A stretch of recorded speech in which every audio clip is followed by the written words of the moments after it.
Hello and welcome to this Team IELTS lesson on an introduction to the IELTS speaking test.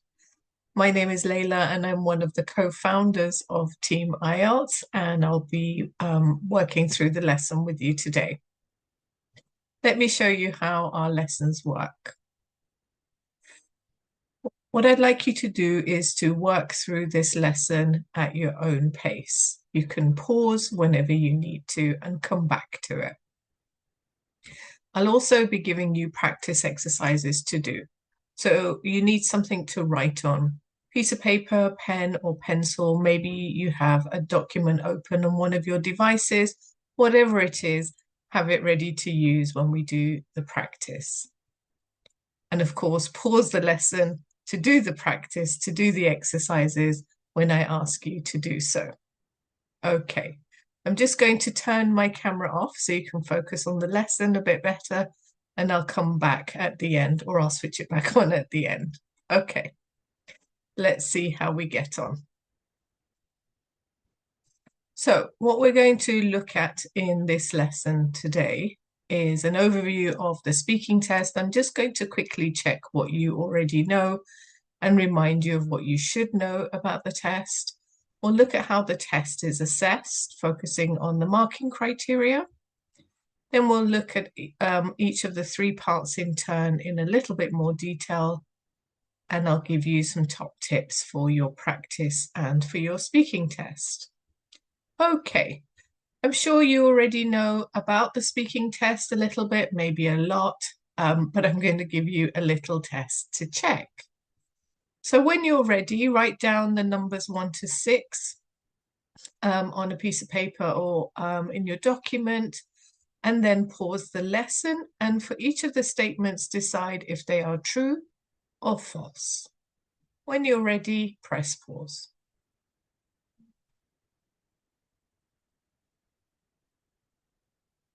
Okay, how did you get on? Let's check them together. So number 1, you'll be expected to show your ID. Yes, that's true.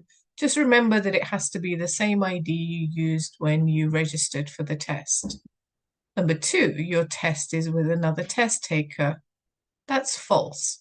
You're on your own and with the examiner, either in person or via video call.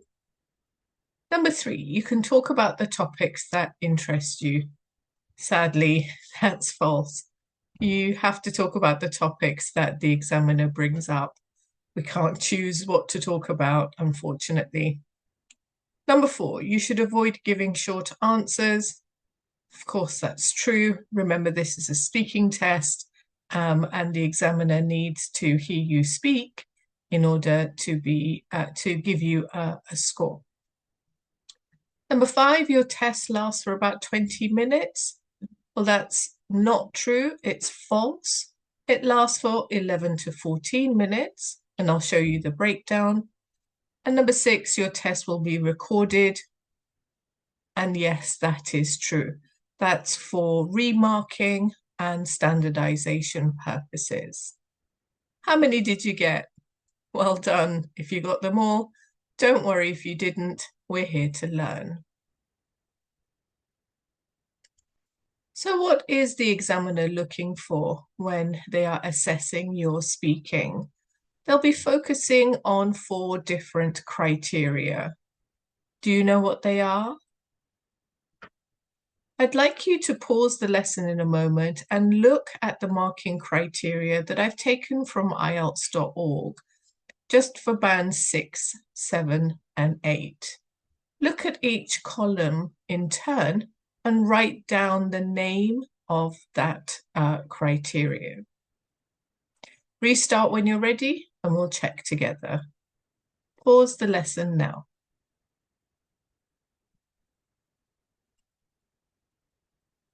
Okay, how did you get on? Let's check together. So the first column is, yes, fluency and coherence. And this focuses on how fluently, how coherently you speak without too much hesitation, repetition, and correction. The next column is Well done, lexical resource. And this looks at vocabulary, not only the accuracy and your choice of vocabulary, but also the range and variety. The next column is, that's right, grammatical range and accuracy. And this looks at the tenses you use. And finally, yes, pronunciation. But do remember that pronunciation is not accent. It looks at how you use phonological features, stress, rhythm, intonation, and so on, but not your accent. So if you'd like to know more about the band descriptors, you can find the full document on IELTS.org. Look at what is required at the band score you're aiming for and make sure you understand what the examiner expects from you at that level. Okay. Let's have a look at the format of the test. Well, we know that there are 3 parts, but what is each part called? I'll give you a little bit of time to think. If you like, we can pause the lesson here and make some notes, and then we'll check together.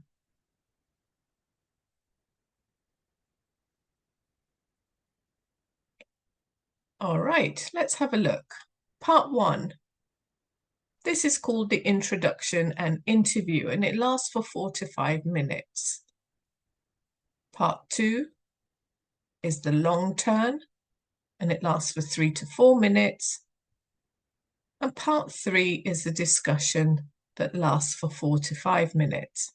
We'll look at each one in a bit more detail now.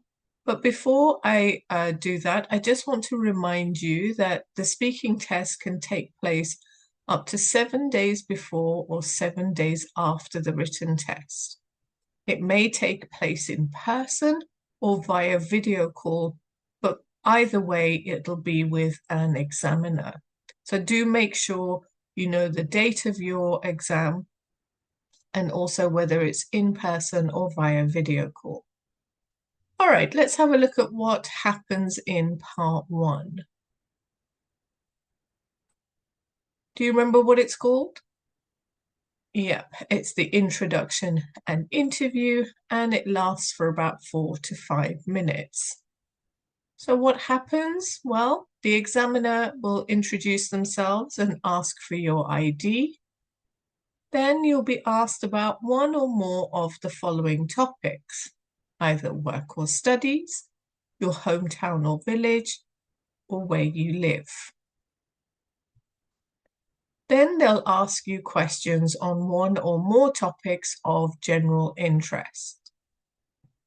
Okay, what topics might come up then of general interest? I wonder if you have any idea. Again, I'd like you to pause the lesson here and just jot down any topics that you think might come up in part 1, and then we'll check them together. Pause the lesson now.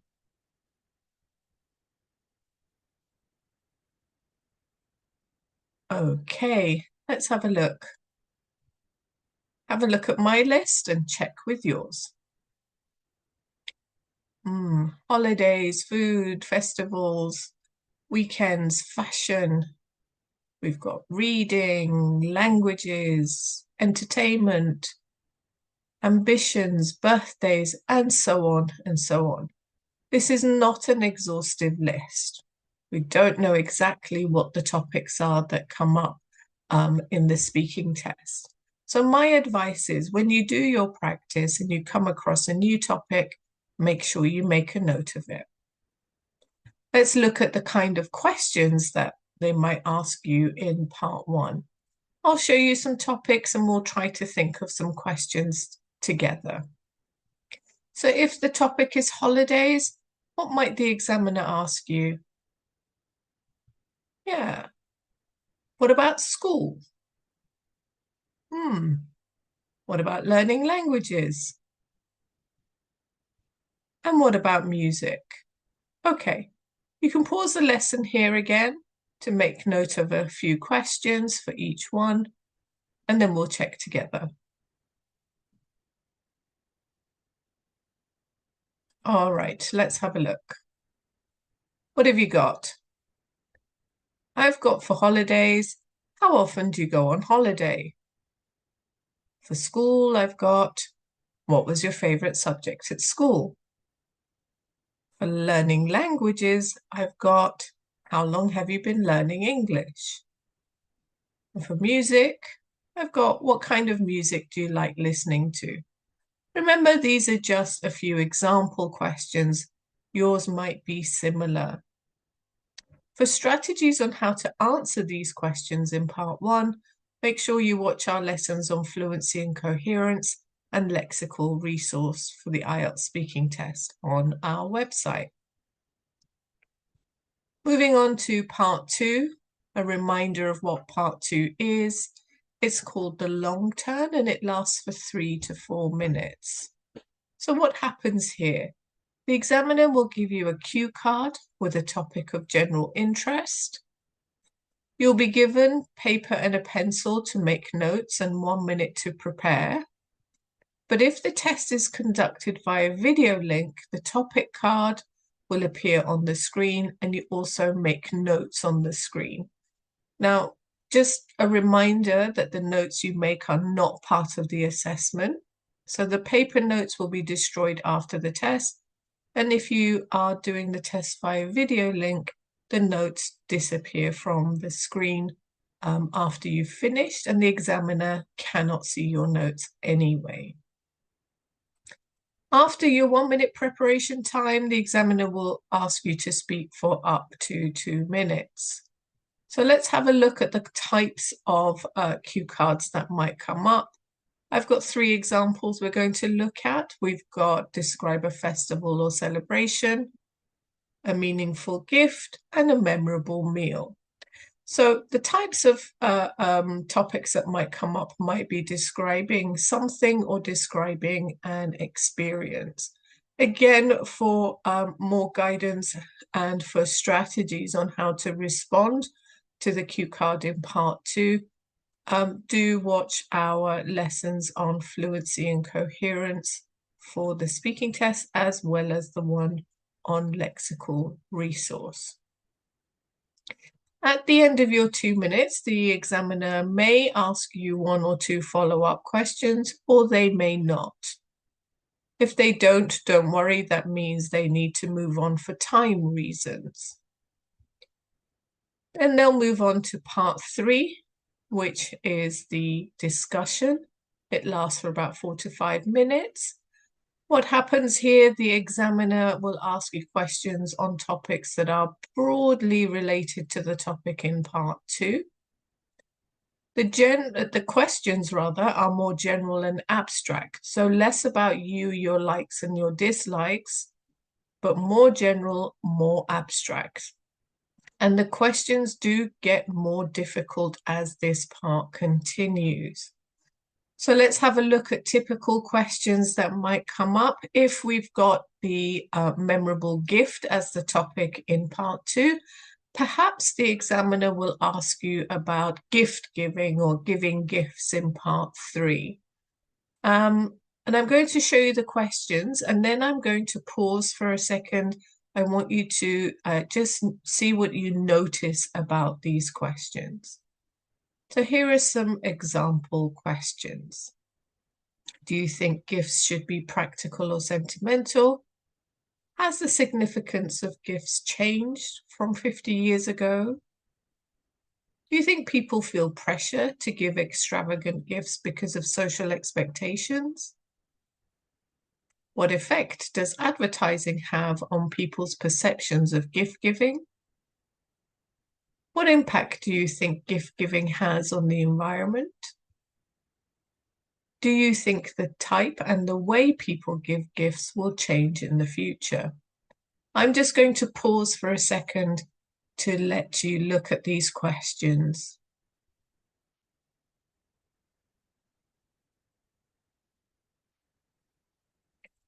Okay, as you can see, the questions become more abstract and more difficult as the test goes on.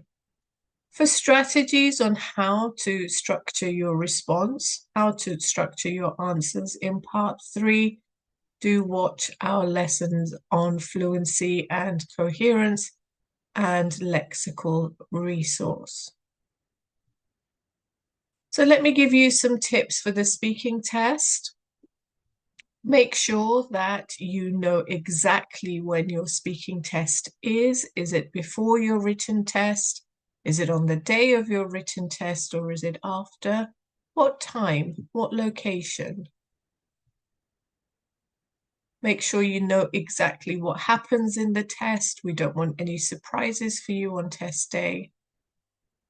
When you're doing practice, record yourself speaking, listen back and check. And of course, practice as much as you possibly can.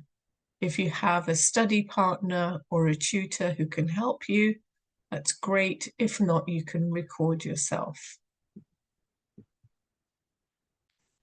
All right, so that just brings me to the end of this lesson. I'm just going to put my camera back on before I go.